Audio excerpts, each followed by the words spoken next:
नमस्कार। आपने हमें अपना बर्थ डिटेल भेजा है। 5 अगस्त 1973 10:25 सुबह आपका जन्म हुआ। आपकी कुंडली जो है एक कन्या लगन की कुंडली है और चंद्रमा तुला राशि में विराजमान है। यानी लगन के स्वामी बुध हैं, राशि के स्वामी शुक्र हैं, दोनों आपस में मित्र हैं। यानी कहीं ना कहीं व्यक्ति अपने जीवन में अपनी शरीर और अपने मन को एक साथ एकाग्र करके चलने में सक्षम है। लगन कन्या लगन काल पुरुष की कुंडली का छठा घर कहलाता है। यानी ऐसे व्यक्ति अर्थ त्रिकोणी होते हैं। जीवन में व्यापार हो या नौकरी हो, दोनों में ही अच्छे प्रकार से समझ रखने की स्थितियां इनके अंदर होती है। मेहनती बहुत होते हैं, या ऐसे कह सकते हैं कि जीवन में जो भी प्राप्त होगा वो मेहनत से ही होगा। कुछ भी ऐसा नहीं होगा जो आपको जो कहीं पड़ा हुआ मिल जाए और आप उसको उठा लें, क्योंकि कन्या लगन वालों के लिए ये स्थितियां होती हैं कि ऐसे लोग जीवन में जितनी अधिक मेहनत उतना अधिक लाभ, ऐसा इनके साथ योग होता है। कन्या लगन के ऊपर किसी भी ग्रह का प्रभाव नहीं है। बृहस्पति लगन को देख रहा है बस। बृहस्पति यहाँ पंचम भाव से लगन को जब दृष्टि दे तो बृहस्पति एक शुभ ग्रह के लिए जाना जाता है। शुभ ग्रह की लगन पर दृष्टि हो तो वो आयु के लिए, स्वास्थ्य के लिए, मान सम्मान के लिए अच्छी होती है। चंद्रमा देखिएगा धन योग में है। चंद्रमा एकादश का मालिक होकर दूसरे घर में बैठा है। यानी चंद्रमा की महादशा हो, अंतरदशा अगर जीवन में आती है तो वो आपको धन लाभ देगी, क्योंकि ये धन भाव है एकादश भाव, और ये द्वितीय भाव भी धन भाव कहलाता है, जहां से हम सोर्स ऑफ इनकम और पैसा देखते हैं। तो ये चंद्रमा आपको अपने कार्य से पैसा दिलाएगा। जीवन में कभी भी चंद्रमा की महादशा अंतरदशा आएंगी तो आपको तरक्की दे देंगी। अब बात करते हैं लग्नेश बुध की। लग्नेश बुध कुंडली के एकादश भाव में पहुंचा। लगन यानी आप स्वयं, आपका शरीर एकादश भाव यानी लाभ में पहुंच गया है। यानी आपको ये प्लेनेट लाभ देगा या आप लाभ से जुड़ चुके हैं। साथ ही साथ ये कर्मेश भी है, कर्म भाव का मालिक भी है, वो भी एकादश में है। तो ये लग्नेश दशमेश का एकादश में जाना राजयोग बनाता है। अब बात यह है कि ये ग्रह 0 डिग्री का है। जब जब कुंडली में कोई ग्रह अंतिम डिग्री पे 29 डिग्री हो या 1 डिग्री के नीचे हो तो ऐसा ग्रह अपने फलों को देने में कमी करता है। यानी जितना अच्छा ये दिखता है उतना अच्छा ये है नहीं। यानी ऐसी स्थितियों में यह भी देखा जाता है कि व्यक्ति की मेहनत तो होती है बहुत ज्यादा और उसके जो परिणाम है वो हो जाते हैं बहुत कम। तो वो स्थितियां भी यहाँ साफ तौर पर दिखाई दे रही है कि भाई बुध की स्थिति इतनी ज्यादा मजबूत नहीं। और जब बुध की स्थिति मजबूत नहीं तो देखिए सबसे ज्यादा जरूरी होती है जीवन में लगन। अगर लगन मजबूत नहीं है तो जीवन में आपको सब चीजें प्रयासों के बाद, अधिक प्रयास के बाद कम सफलता के योग दिखाई देंगे। मैं अंत में आपको इसको सही करने की रेमेडी बताऊंगा, जो आप करेंगे तो आपको फायदा मिलेगा। अब बात करते हैं सूर्य की। देखिए सूर्य द्वादश, 12वां घर, बाहर यात्रा, विदेश यात्रा, इनके लिए जाना जाता है। तो बाहर का मालिक भी यहाँ देखिए लाभ में बैठा है। यानी सोर्स ऑफ इनकम जो हो रही है वो घर से कहीं दूर जाकर हो रही है। शनि और केतु का योग या शनि राहु का योग अच्छा नहीं माना जाता है। खास तौर पे प्रोफेशनल लाइफ के लिए ये अच्छा नहीं माना गया है। ये जीवन में आपको प्रोफेशनली तंगी देता है। कभी कभी ये कॉम्बिनेशन आपके गलत निर्णयों के द्वारा आपको अपने जीवन में यानी आपकी प्रोफेशनल लाइफ में प्रॉब्लम देने वाला होता है। शनि इस कुंडली में देखिएगा षष्ठे से, छठे का मालिक बैठा हुआ है 10th हाउस में। यानी संघर्ष किस लिए होगा? कर्म के लिए संघर्ष होगा। वहीं पंचमेश दशम में है, आप अपनी शिक्षा का प्रयोग, अपनी बुद्धि का प्रयोग अपने काम के लिए जीवन में करेंगे। यानी ऐसा देखा जाता है व्यक्ति जो पढ़ाई लिखाई करता है उसका प्रयोग वो अपने कार्य क्षेत्र में कर लेता है। राहु केतु अक्ष जिस भाव पर रख जाता है, जैसे यहाँ चौथे घर पे राहु केतु एक्सेस है तो नवांश में भी देखिएगा ये चौथे घर पे ही राहु केतु एक्सेस है। यानी घर के सुख में कमी देगा। व्यक्ति को जन्म स्थान से छोड़कर किसी अन्य स्थान पर जाकर तरक्की के चांस बनेंगे।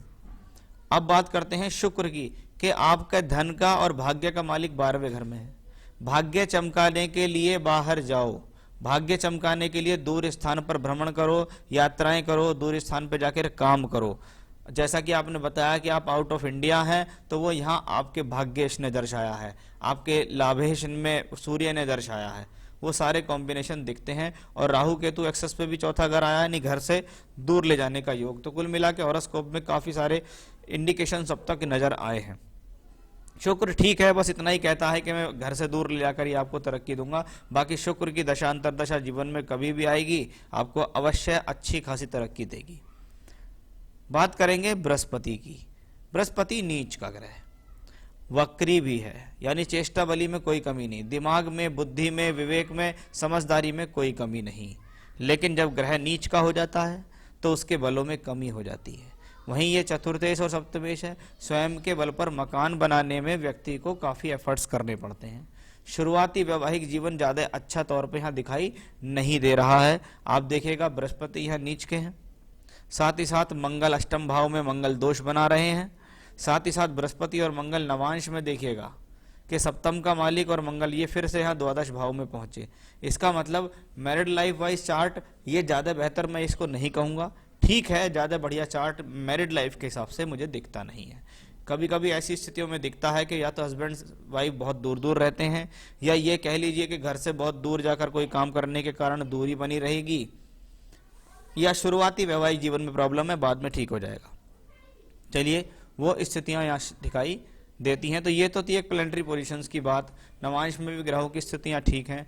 अब आते हैं दशाओं पर, फिर करेंगे बात आपके सवालों की कि दिसंबर 2020, अभी 16 दिसंबर 2020 से आपको बुध की महादशा लगी। बुध कौन है? लग्नेश दशमेश है। कहाँ बैठे हैं? एकादश में, यानी आपका लग्न और आपका प्रोफेशन लाभ से जुड़ गया। यानी कह सकते हैं कि एक जीवन में अच्छे समय के इंडिकेशंस क्लियर तौर पर दिखाई दे गए, एक बात। दूसरा, ये ग्रह 0 डिग्री का है, यानी अधिक मेहनत के बाद रिजल्ट मिलेगा।